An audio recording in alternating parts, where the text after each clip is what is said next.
이 자리에 나와 예배하는 우리 모든 성도님 한 분 한 분이 전도하는 하나님의 귀한 일꾼 되시기를 주님의 이름으로 축원합니다.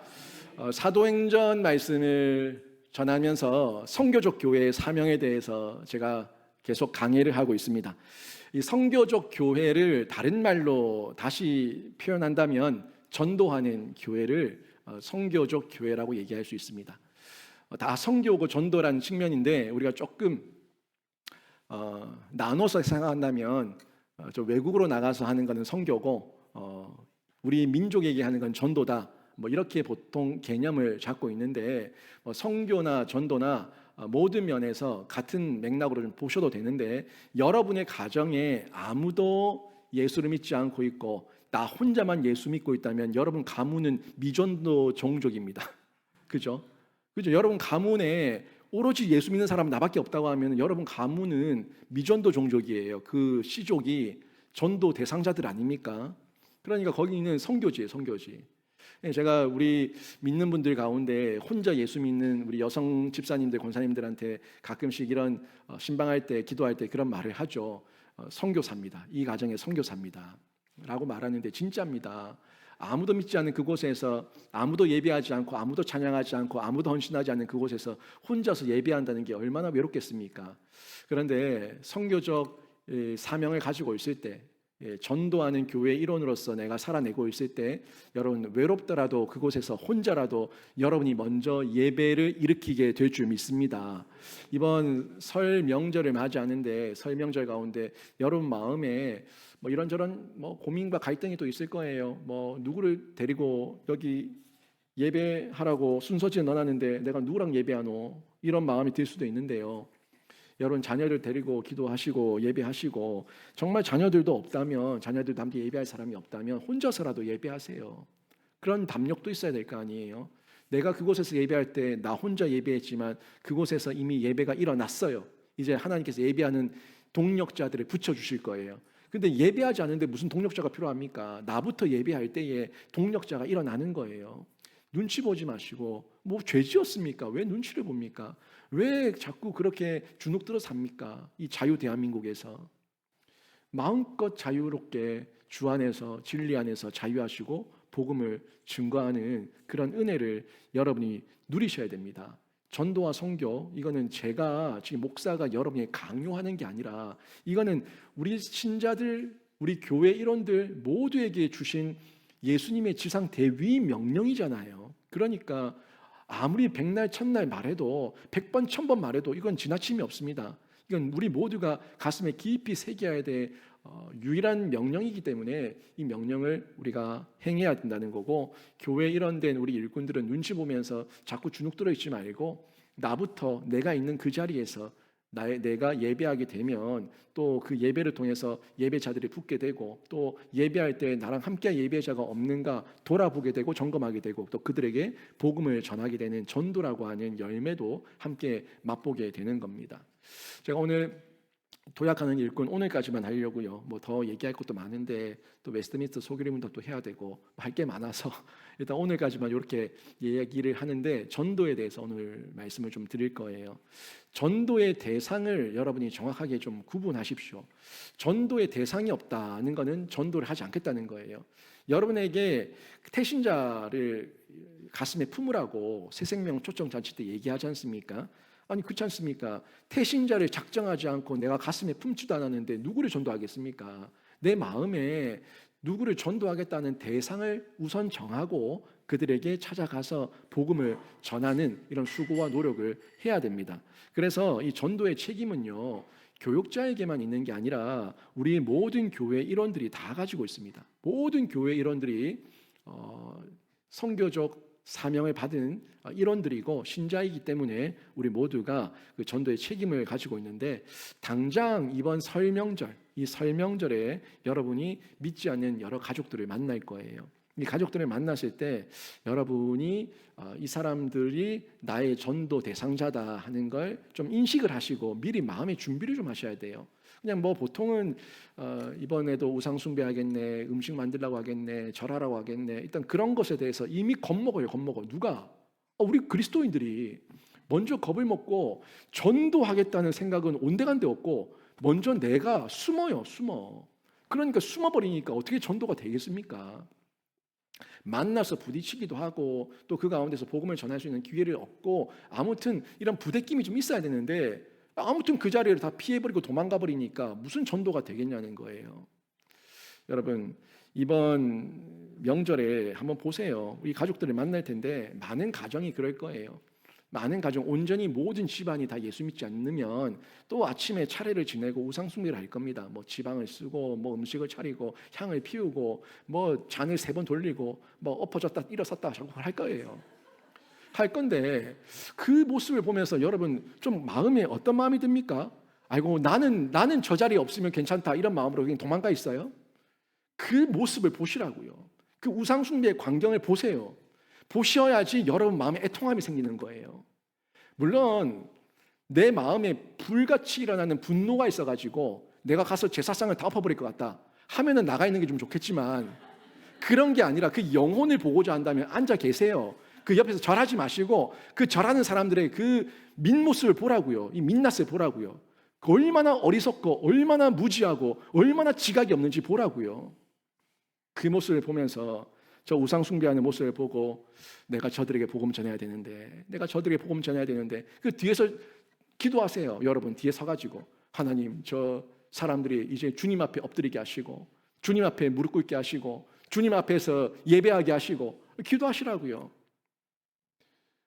우리 전에 제가 동신교회에서 사역반 했었던 한 집사님은요 그러더라고요. 지금은 제사를 다 안 지내요. 그 남편까지 전도하게 돼서 그 남편이 치과 의사인데 제 여기 임플란트 해준 집사님이에요. 그 남편 집사님이 지금 집사님이에요. 아내 집사님이 먼저 예수 믿고 남편 집사님을 그렇게 밀당을 하다가 결국 교육에 되고 그 남편 집사님이 또 저한테 사역반 제자 사역 훈련을 받았어요. 여자 아내 집사님도 저한테 사역 훈련을 받고 그래서 저한테 이제 여기 임플란트 아주 싸게 해줬어요. 뭐 거의 거저해줬어요. 하여튼 그 집사님이 있는데 그 집사님 여자 집사님이 결국에 제사를 지내니까 집안이 맨날 가가지고 맛며느리니까 가서 음식을 해야 되는데 맨날 가면서 음식할 때 자기는 과일을 깎아도 십자가 흡지방 됐대요. 십자가를 그리면서 그렇게 기도하면서 음식을 준비했대요. 음식을 준비는 안 할 수는 없으니까 음식을 할 때도 찬양 부르면서 음식 준비하고 십자가 흔적 남기면서 음식 준비하고 그리고 웃으면서 방긋방긋 웃으면서 시어머니한테 예수 전하고 복음 전하고 그렇게 열심히 했다는 거예요. 빼지 않고 도망가지 않고 있는 자리를 지키면서 자기가 할 수 있는 최선을 다하면서 하지만 우리 먹을 음식이다. 이건 제사상에 올라갈 음식이 아니라 우리 먹을 음식이라는 마음으로 정성껏 준비하면서 십자가 그리고 십자가 흠집내면서 그렇게 준비해서 결국에는 남편도 이제 예수를 믿게 되고 그 남편이 맞으니까 부모님한테 가서 저 이제 제사 안 지냅니다. 딱 선언하고 나서 그 집에 제사가 없어졌어요. 그래서 이제 그분들이 예수를 아주 잘 믿고 있는데 그 자리에서 기도하는 중보가 있냐는 거예요. 무조건 싫다, 무조건 안 한다 하는 그런 어떤 미련한 모습보다 내가 이분들에게 예수 안 믿는 이분들에게 이 불쌍한 영혼들에게 어떻게 복음 전할 것인가 내가 그 자리에 서서 복음을 증거하고자 하는 이 열망과 기도를 심고 있냐는 거예요. 그 기도가 쌓이니까 결국에 남편도 돌아오고 그리고 그 집안도 제사가 완전히 다 없어져 버리는 거죠. 이런 역사가 일어나는데 도전하지 않고 시도하지 않고 안진뱅이로 있으면 그대로 안진뱅이입니다. 주님께서 주시는 소명과 사명을 주셨을 때 도약해야죠. 일어나야죠. 이런 모습 가운데 우리가 교회 일원으로서 우상숭배하고 차르시는 그 사람들에게 복음 전하는 기회를 삼기 위해서 하나님께 지혜를 구하셔야 되는 거예요. 하나님 저들은 전도의 대상자들입니다. 저와 싸울 대상이 아니라 전도의 대상자들입니다. 제가 저들에게 복음 증거케 하여 주시옵소서 하는 이런 마음에 불이 일어나는 마음에 갈망이 있어야 되죠. 내 가족, 내 혈육 내가 복음 전하지 않으면 누가 전하겠습니까? 내 가족, 내 혈육, 내 자녀 가장 사랑하는 사람은 먼저 나부터죠. 내가 그들에게 먼저 복음을 전하고 그들에게 생명을 흘려보내기 위해서 나를 예수 믿게 하셨다는 이 사실을 잊지 마세요. 내가 예수 믿은 건 그냥 예수 믿은 게 아니라 나만 구원받으면 된다고 예수 믿은 게 아니라 내가 예수 믿고 내가 구원받아서 저 사람들에게 복음 증거하라고 예수 믿게 하신 거예요. 그러니까 이 순서를 잘 이해하셔서 내가 예수 믿었으니까 이제 나는 복음 전해야 된다라는 이 순서의 이 순리를, 영적 순리를 그대로 받아들이시고 인정하시고 준비하셔야 된다는 겁니다. 많은 사람들이 나만 예수 믿으면 됐고 저 사람들과 가족들과 불화 일으키지 않기 위해서 아무튼 종교 얘기는 하지 말자라고 얘기하는데 그게 틀려먹은 거예요. 종교 얘기를 하라는 얘기가 아니라 우리가 가지고 있는 진리에 대해서, 진짜 참된 진리에 대해서 예수를 그냥 내 말 속에서 자랑하라는 거예요. 내 평생이, 내 일생이 교회와 예수와 성경 말씀과 성령과 떼놓을 수 없으니까 그냥 건들면은 성경 말씀이 튀어나오듯이 예수님 자랑이 나오는 거예요. 너무 환하게, 너무 웃으면서 얘기하니까, 너무 즐겁게 얘기하니까 누가 거기에다 찬물을 끼얹겠습니까? 웃으면서 얘기하면 누가 침을 뱉어요? 내가 너무 좋아가지고, 너무 기뻐가지고 내가 이렇게 바뀌었다고 이렇게 자랑을 하는데, 처음에 사람들이 나중에는 뭔 소리 하노 하고 그냥 흘려 듣다가 나중에는 그 즐거워하는 모습 때문에, 너무 좋아하는 모습 때문에 재밌어서라도 볼 거예요. 지금 보다가 맞네, 그러고 보니 진짜 많이 바뀌었네 하는 걸 인식하게 되는 거죠. 이게 예수 믿고 난 이후에 복음을 전하는 좋은 기회입니다. 나부터 바뀌면 기회는 생깁니다. 물론 이웃에게도 전해야 되고 직장 동료들에게도 전해야 되고 다 복음을 전도해야겠지만, 할 수만 있다면 먼저 내 가족부터 먼저 챙기세요. 두루두루 챙기겠지만 내 가족도 내 아이에게 태신자, 우리가 전도하고자 하는 그 전도 대상자의 우선순위 1번부터 쭉 적는다면은 먼저 적어야겠죠. 당연히 내 부모, 내 자녀, 내 남편, 내 아이들 쭉 적어서 그들에게 먼저 복음을 증거하고자 하는 이 마음의 도전이 있어야 된다는 거예요. 먼저는 내 가족 챙기고, 그리고 난 이후에 내 직장에서, 학교에서, 일터에서, 곳곳에서 만나는 주변 동료들, 지인들에게 전도의 대상이 점점 좁은 곳에서 넓게 확장되는 겁니다. 사도행전 1장 8절도 마찬가지지만, 오직 성령이 너희에게 임하시면 성령이 너희에게 임하시면 너희가 권능을 받고 예루살렘과 유대와 사마리아와 땅끝까지 이르러 내 증인이 된다고 말씀하셨는데, 확장되고 있잖아요. 좁은 곳에서 넓은 곳으로 확장되고 있는 이 확장성, 이 생명의 확산과 파문인데, 이런 영역을 저희가 두루 살펴서 우리 가정부터 또 챙기고 복음을 증거하겠다는 이 마음의 확신을 가져야 됩니다. 생각으로만 전도되지 않습니다. 말로만 전도되지 않습니다. 내가 생각하고 말하고 행동하는 이런 실천을 통해서 전도가 된다는 것 여러분이 꼭 기억하시고 확인하셔서 이번 설명절이 전도하는 기회 되시길 주님의 이름으로 축원합니다. 제가 우리 번 설에 또 보실 텐데, 막 차례를 지내고 그 앞에 절을 하고 엎어지고 하지 않습니까? 그 모습을 볼 때 그 우상의 실체를 보세요. 우상의 실체를 보는데, 저도 만나보는 사람들 가운데 이런저런 얘기를 많이 해요. 예수 믿으세요라고 얘기하면은 많은 사람들이 하는 얘기가, 안 됩니다. 저는 제사를 지내야 돼서 절대 예수 믿으면 안 됩니다라고 얘기해요. 종교가 어떻게 되시는데요? 그럼 저는 불교입니다. 이렇게 얘기를 해요. 여러분, 우리나라 종교는요, 이 완전 짬뽕입니다. 짬뽕. 완전 짬뽕도 이런 잡탕이 없어요. 제가 그 복음의 토착화, 복음의 상황화라는 영역을 한번 얘기한 적이 있는 것 같은데, 그 신학 용어입니다. 이 성교 신학 용어인데, 순수한 복음이 한 민족과 나라 안으로 들어와서 그 민족이 가지고 있는 샤머니즘과 섞여가지고 그 또 다른 형태의 자기들만의 복음을 만드는 거, 자기들만의 어떤 종교를 만드는 거, 이게 복음의 토착화, 복음의 상황화예요.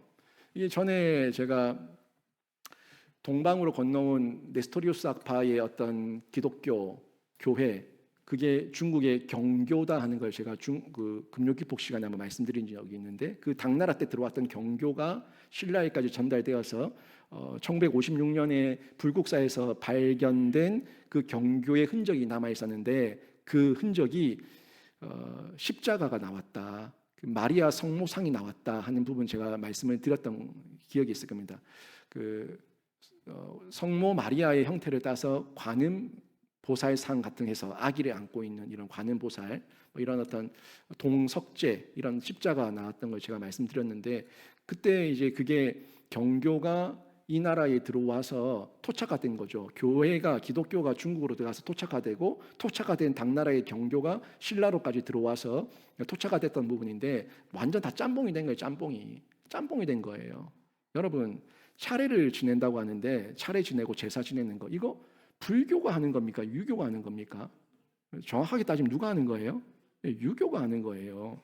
유교가 제사를 지내지 불교는 제사 안 지냅니다. 여러분 많은 사람들이 내가 불교라서 제사를 지낸다고 생각하는데 종교에 대한 기본과 상식도 없는 무지한 사람들이 하는 소리입니다. 다 자기가 알고 있는 자기들만의 어떤 습관을 쫓아서 망상과 우상 숭배의 습관에 빠지니까 이게 유교인지 불교인지 뭔지도 모르는지 똥인지 오줌인지도 모르고 그냥 자기들 마음대로 제사를 지내고 있는 거예요. 석가는요 한 번도 제사를 지내라고 말한 적이 없습니다.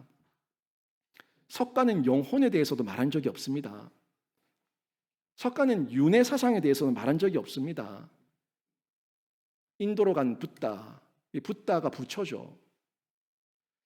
네팔이 이 부처의 본국이잖아요. 거기서 인도로 이 석가의 가르침이 전달되었는데 인도로 가서 완전히 짬뽕이 돼버린 거예요. 짬뽕된 불교가 새롭게 만들어졌어요. 석가모니는 제사를 지낸 적도 없고 자기의 영혼에 대해서 말한 적도 없고 윤회 사상을 말한 적도 없어요. 석가의 사상은 철저하게 무아입니다. 무아. 아무것도 없다. 그게 무아지경이에요. 돌을 닦으면 결국 아무도 없고 나도 없다예요. 그게 석가의 깨달음이에요. 이거를 불교에서는 열반의 세계라고 얘기하고 니르바나라고 얘기하는데 아무것도 없다는 게 석가입니다. 그러니까 아무것도 없는 공이에요. 공. 정말 허무죠. 허무. 그리고 석가는 자신을 믿으면 극락에 이른다고 말한 적도 한 번도 없습니다. 다 한국으로 들어온 가짜 불교가 다 짬뽕이 돼서 우리 불교 이 신도들에게 엉뚱하게 가르치고 있어요. 이거를 지금 진짜 고수 스님들은 압니다. 우리 불교는 대한민국의 불교, 한국의 불교는 가짜라는 걸 알아요. 진짜 고승들은 안다고요. 먹고 살기 위해서 연보를 받아야 되니까, 시주를 받아야 되니까 그냥 직업으로서 스님을 하고 있는 거예요. 그들은 진짜 고수들은 압니다. 그 고수 중에 한 명이 누구예요? 성철 스님 아닙니까? 성철 스님이 대한조계종 7대 종정을 지낸 사람이에요. 조계종 최고머리. 그 성철 스님이 뭐라고 얘기합니까? 나는 내 죄는 산보다 높고 내 죄는 바다보다 깊고 내가 80년 동안 포기한 것이 다 헛것이고 나에게는 구원이 없고 나는 지옥에 간다. 그게 본인의 마지막 유언이에요. 이게 제 말 아니죠. 성철 스님의 유언 인터넷 쳐보면 다 나옵니다. 이 사건 때문에 얼마나 많은 이 스님들이 승려들이 충격을 받았습니까? 이 한국에 있는 불교는요 대승불교입니다. 대승불교. 소승불교, 대승불교 뭔지 아시죠? 석가의 원 가르침을 가지고 그 가르침대로 돌을 닦았던 사람들, 그 사람들이 소승불교예요. 근데 대승불교는 짝퉁이에요. 북방불교라고도 얘기하죠. 북방으로 다 올라갔어요. 이 대승불교가 북방으로 중국, 한국, 일본 이쪽으로 다 뻗어나갔죠. 이 대승불교는요 나가르주나라고 하는 인도의 브라만 계급에 있었던 한 명의 종교 지도자가 자기의 깨달음을 가지고 석가의 이름을 섞어서 만든 게 대승불교예요. 대승불교를 가지고 이렇게 한국으로까지 이 조선 땅까지 와서 여기에 왔는데 이게 다 가짜라는 거죠. 인터넷에 대승비불설 한번 쳐보세요. 대승비불설. 대승불교에는 부처가 없다는 겁니다. 진짜 옳은 가르침이 없다는 거예요. 석가가 남긴 경전은요 아함경 하나밖에 없습니다. 석가는 아함경 한 권의 경전만 남겼어요. 근데 지금 우리가 알고 있는 뭐 금강경, 아미타경, 화엄경, 파이미경, 반야바람이 있다는 반야신경, 그 전부 다 누가 만든 거예요? 석가의 가르침 아닙니다. 그래서 대승불교를 얘기하면은 거기는 대승비불설, 여기는 부처가 없다. 석가의 가르침이 없다. 그래서 개혁주의, 이 불교도 개혁주의가 있어. 부처로 돌아가야 된다. 부처의 가르침으로 돌아가야 된다. 석가의 가르침으로 돌아가야 된다. 라고 얘기하지만 이미 이 땅에, 이 조선, 이 한국 땅에 불교는요, 이미 다 유교와 불교와 샤머니즘 다 짬뽕되어 있는 완전 잡탕 종교예요. 그 누구도 여기서 나를 믿으면 구원을 얻는다라고 말한 사람은 아무도 없어요. 한국 불교는 윤회를 말하고 있죠. 한국 불교가 극락을 말하고 있죠. 다 석가의 가르침 아닙니다. 다 가짜입니다. 그럼 이 윤회설은 어디서 왔냐? 윤회설은 힌두교가 말하는 게 윤회설이에요. 지금 한국은 불교에, 유교에, 힌두교에 이 뭐야 도대체 이게 도대체. 이런 잡탕이 없어요. 힌두교에서 온 사상이 윤회설입니다. 그 다음에 조상 귀신 섬기는 거, 제사, 이건 어디서 온 겁니까? 유교에서 온 거죠. 유교에서 온 사상이에요. 여러분, 여러분이 이번 주에 차례 지내고 있는 사람들한테 한번 가서 도대체 삼촌은 종교가 뭐예요? 숙모는 종교가 뭐예요? 이모는 종교가 뭐예요? 고모는 종교가 뭐예요? 고모부, 이모부 종교가 뭐예요? 한번 물어보라고. 불교라고 얘기하면 짝퉁이네 그러세요. 어디 석가가 제사를 지내랬냐고. 짝퉁이네 얘기하시라고요. 뭐 절을 지었니 어쩌니, 그래서 뭐 우리는 조상을 섬겨야 되니 어쩌니, 그건 유교야. 극락왕생을 얘기하면은 그거는 힌두교야, 힌두교. 당신의 종교가 도대체 뭐냐고. 당신 도대체 뭘 믿는 거냐고. 이런 짬뽕 얘기하시라고. 진짜입니다. 이런 완전 잡탕으로 있는 사람들이 믿고 있는 걸 우리가 왜 따라갑니까? 우리는 영원한 진리인데, 하나님 말씀 그대로인데, 사도들이 고백했던 사도신경은 지금도 우리는 고백하고 있는데, 수천 년이 지나도 그대로인데, 우리가 이 내용들을 좀 정확하게 알고 있어야지 좀 담력 있게 예수를 전할 수 있을 거 아니에요. 왜 고개 숙이고 있습니까? 고개 숙이지 마세요. 당당하세요. 우린 진리를 믿는 사람들입니다. 진짜를 믿는 사람들이에요. 저 잡탕, 짬뽕과 다르다고요. 믿음을 가지고 확신을 가져야죠. 그런데 유교가 가르치는 것도 뭡니까? 유교의 핵심은 삼강오륜 아닙니까? 삼강오륜. 세 가지의 법도가 있고 5가지의 일륜의 법칙이 있다는 거, 이게 삼강오륜이죠. 이 삼강오륜을 누가 만들었어요? 정도전 통해가지고 받아들이면서 조선 초기에 불교를 버리고, 이성계 원래 불교 믿었던 석가를 믿었던 대승불교 그런 사람이었잖아요. 그걸 다 버리고 유교를 받아들이면서 유교 국가를 만들었는데, 다 이 내용이 뭐냐고요. 내용을 한번 잘 보세요, 여러분. 삼강, 군의 신강, 신하는 임금을 섬겨야 되고, 부의 자강, 자녀는 아버지를 섬겨야 되고, 부의 부강, 아내는 남편을 섬기라는 거 아닙니까? 삼강이에요. 이거는 반드시 지켜야 될 법도다. 신하로서, 자녀로서, 아내로서 윗사람을 섬겨라. 이 삼강이에요.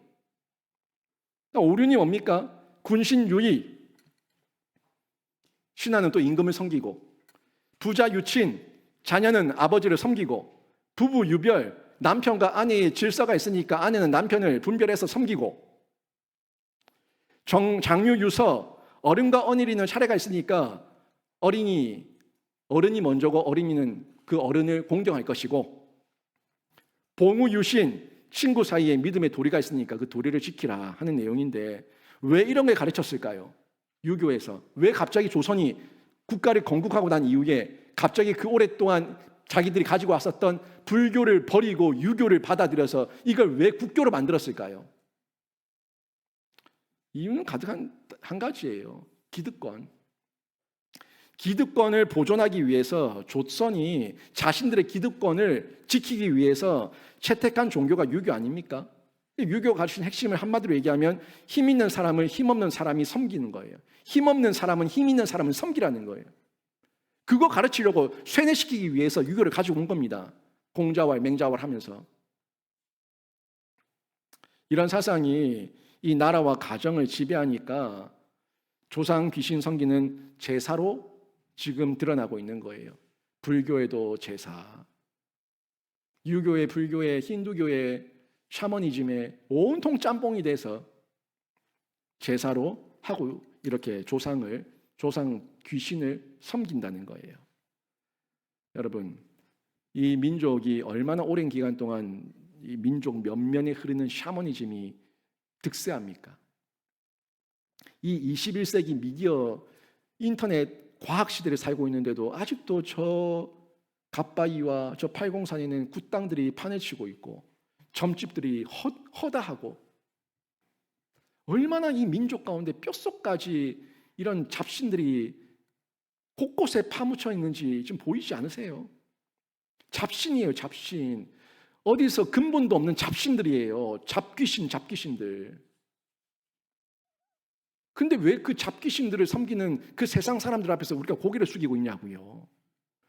내 안에 예수 있으면 예수를 얘기하면 되는데 내 안에 예수의 확신도 없고 예수에 대한 지식도 없고 정보도 없고 정리된 이론도 없고 지식이 없어. 지각이 없어. 그리고 입 다물고 있는 거예요, 그냥. 이런 폐잔병이 어디 있어요, 이런 폐잔병이. 왜 제가 양육교육 훈련을 받으라고 하겠습니까? 지금 유교, 불교, 힌두교, 석가의 이야기 뭐 이런 내용들 다 전부 전폭에서 다 배우는 내용들이에요. 변증하기 위해서. 이 시대를 사는 사람들한테 공격이 들어올 때에 왜 예수만이 진리인지에 대해서 변증하기 위해서 당신들이 믿고 있는 그 가짜신들이 다 왜 가짜인지에 대해서 얘기를 해줘야 되니까 전도 폭발해서 다 배우는 거예요. 제가 그냥 이 7년 동안 생명사의 로드맵 만들어서 여러분이 양육교육 훈련 받으셔서 군사가 돼야 됩니다. 그냥 말하는 게 아니라 우리 면면이 흐르고 있는 이 완전 허당들이 너무나 많으니까 이 내용을 채워야 될 거 아니에요. 하나님의 말씀으로, 복음으로, 진리로. 그리고 그들이 가지고 있는 그 모든 가짜가 왜 가짜인지에 대해서 완전히 파헤쳐서 깨부셔야 될 거 아니에요. 이런 부분을 저희들이 계속 배우는 거 당연한 부분이고요. 우리가 배우고 알고 내 안에 예수 있으면은 기죽어서 고개 숙이고 있지 않습니다. 더 신나고 더 재밌어서 더 힘차게 담대하게 거침없이 예수의 생명을 전할 수가 있는 거예요. 불교도 석가도 유교의 공자도 자신을 믿으면 구원에 이른다고 말한 적이 아무도 없습니다. 그런데 이 세상 사람들은 그런 진리에 대해서 무지하니까 악에 대해서만 지각이 있고 죄 짓고 범죄하고 나쁜 짓 하는 데만 지각이 있고 하나님의 선에 대해서는 지각이 없고 무지하니까 그러니까 우상 숭배에 빠져 사는 겁니다. 예레미야서 4장 22절 말씀 전에도 한번 봤죠. 같이 한번 읽어보세요. 같이 읽습니다. 시작. 악을 행하기에는 지각이 있으나 선을 행하기에는 무지하도다. 악을 행하기에는 지각이 있으나 선을 행하기에는 무지하다. 우리가 선을 행하기에 지각이 있어야 되고 악을 행하기에 무지해야 되는데 그 반대로 살아갈 때가 얼마나 많이 있습니까? 이번 설도 보십시오. 그 우상 숭배에 빠져서 진리에 대해서 무지하고 악에 대해서 지각이 있는 가족들이 진리에 대해서는 무지하고 악에 대해서는 지각이 있는 여러분의 가족들이 또 그 차례상 앞에서 엎어지고 일어서고 하며 우상 숭배를 할 겁니다. 그 우상 숭배의 모습을 보면서 그들을 불쌍히 여기며 기도하십시오. 저 진리가 없어서 진리에 대한 무지에서 지각이 없어서 자기들이 믿는 종교는 불교로 얘기하면서 저 유교를 따라하고 있고 힌두교를 따라하고 있고 온통 샤머니즘을 따라하고 있는 자신의 종교의 근본도 모르는 저 사람들 불쌍히 여기면서 기도하시라고요. 그리고 그들에게 얘기해야 됩니다. 길이요 진리요 생명은 예수 그리스도밖에 없습니다. 이걸 전하시는 특권을 여러분이 누리시기를 주님의 이름으로 축원합니다. 진짜죠. 길이요 진리요 생명 예수 그리스도밖에 없고 나를 믿는 자는 영원히 산다. 죽어도 살고 사는 자는 죽지 않고 영원히 산다. 우리 예수님께서 말씀하셨는데 이 힘 있는 복음의 진리를 힘있게 거침없이 담대하게 전하는 것 특권입니다. 특권. 아무나 전할 수 있는 게 아니에요.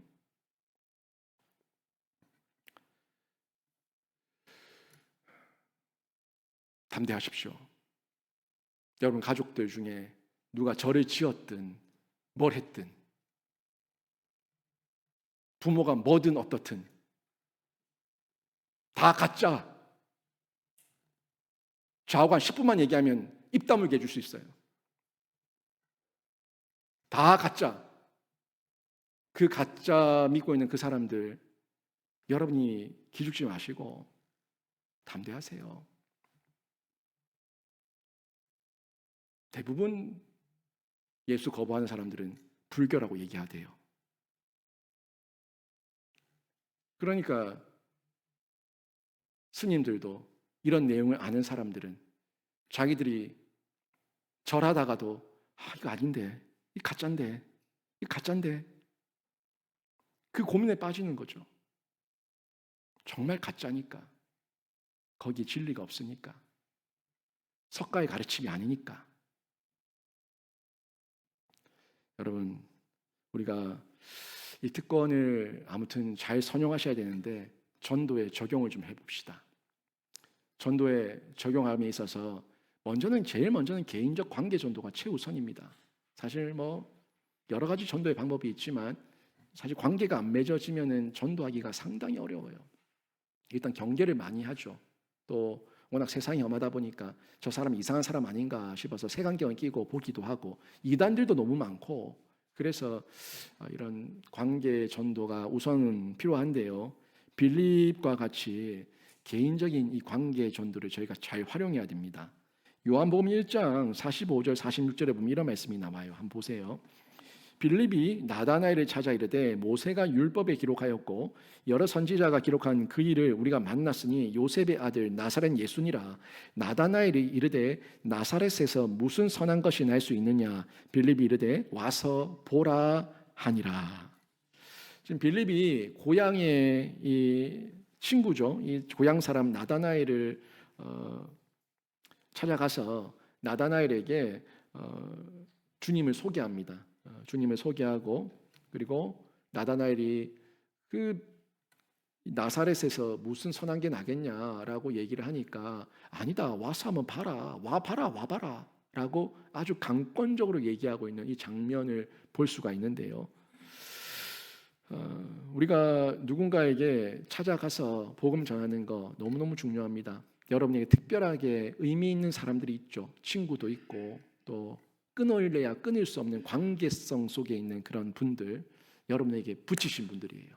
여러분에게 붙이신 분들이니까 그 관계를 여러분이 잘 선용하셔서 어떻게든 복음 전하셔야 됩니다.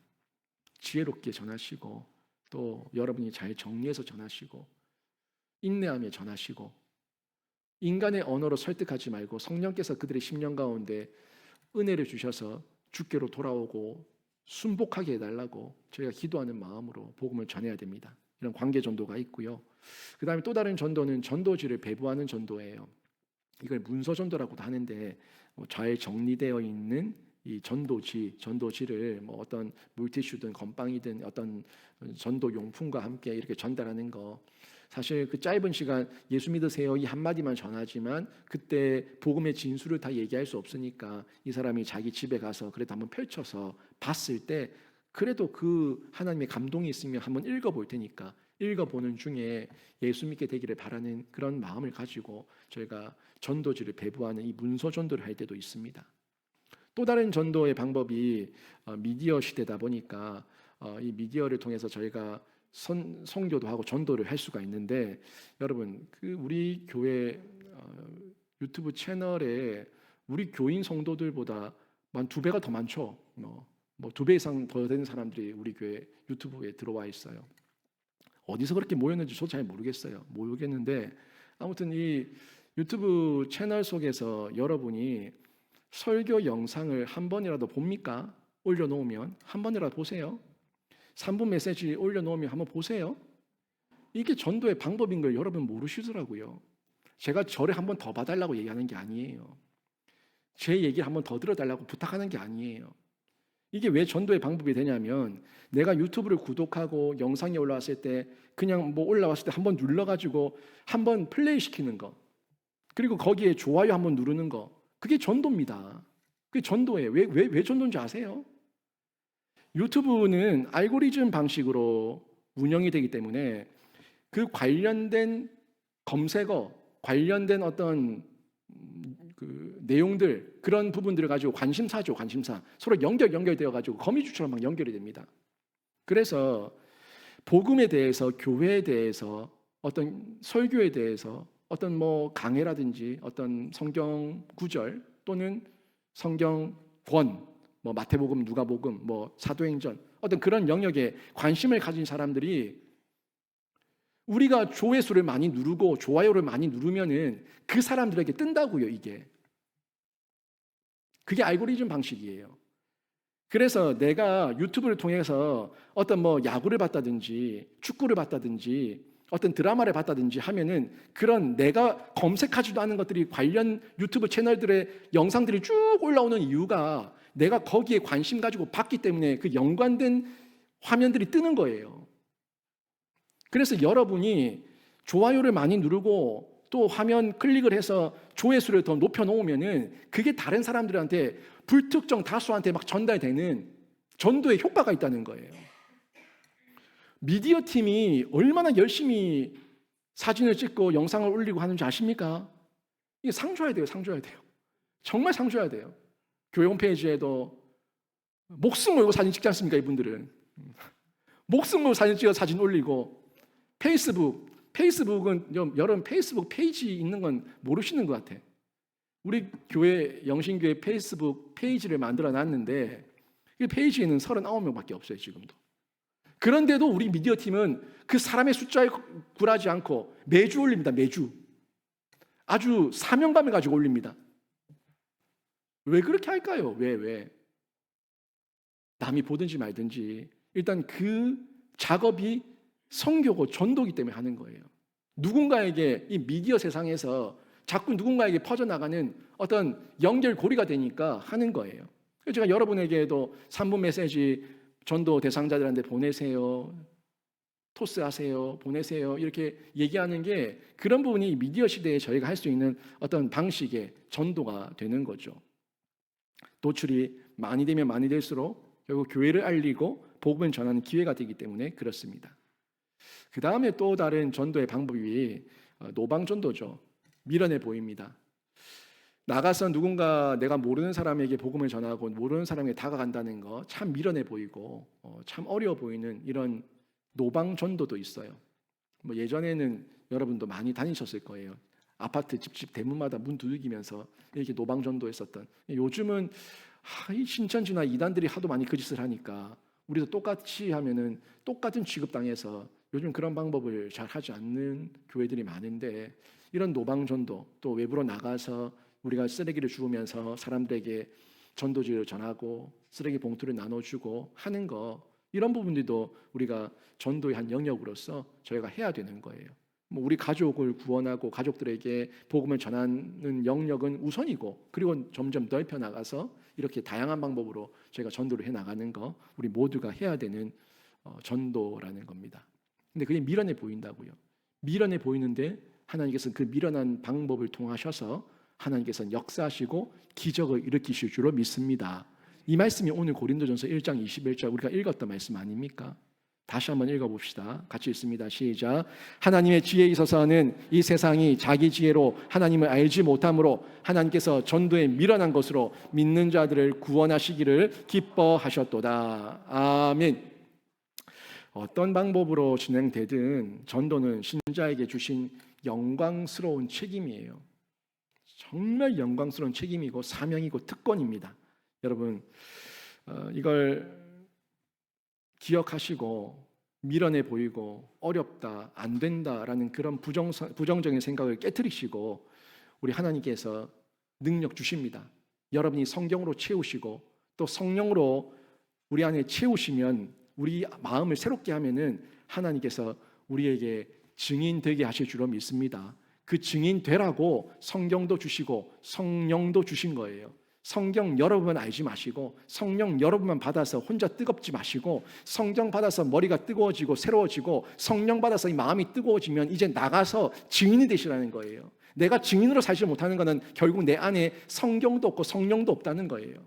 내 안에 성경이 있고 내 안에 성령이 있으면은 나는 나가서 또 누군가의 복음을 증거하기 위해서 노력을 하고 수고를 하고 최선을 다하는 이런 열매와 결과로 나타나게 되는데, 여러분이 그렇게 영광스러운 특권과 사명과 책임 가운데서 잘 쓰임받는 은혜를 누리시기를 주님의 이름으로 축원합니다. 제가 불교에 대해서 또 힌두교에 대해서 또 이 유교에 대해서 다음에 또 기회가 되는 대로 여러분에게 좀 더 얘기를 해드릴게요. 이런 부분에 대해서 저도 전문가는 아니지만 조금만 연구해보고 조금만 알아봐도요, 이 세상 우리나라 특히 이 대한민국의 종교는 완전 잡탕이고 짬뽕이라는 걸 너무너무 쉽게 알 수가 있어요. 아까 전에 제가 제사는 불교가 합니까? 유교가 합니까? 물었더니 다 유교라고 얘기하네요. 알고 있는 거예요, 기본적으로. 근데 왜 불교인데 왜 제사를 지내냐고요. 극락왕생 그런 부분들도 마찬가지고, 불교에 대한 완전 변질된 대승불교가 진리도 아니고 석가의 가르침도 아닌 그런 나가라주나의 그 이단, 불교에서 이단이죠. 그 이단 나가라주나의 그 경전이나 외우면서 있는 이 사람들의 불교로 얘기하며 석가는 그냥 폼으로 있고, 신천지 가도 십자가가 있어요. 저 가톨릭에 가도 십자가가 있어요. 근데 가톨릭을 보고 누가 순수 복음이라고 얘기합니까?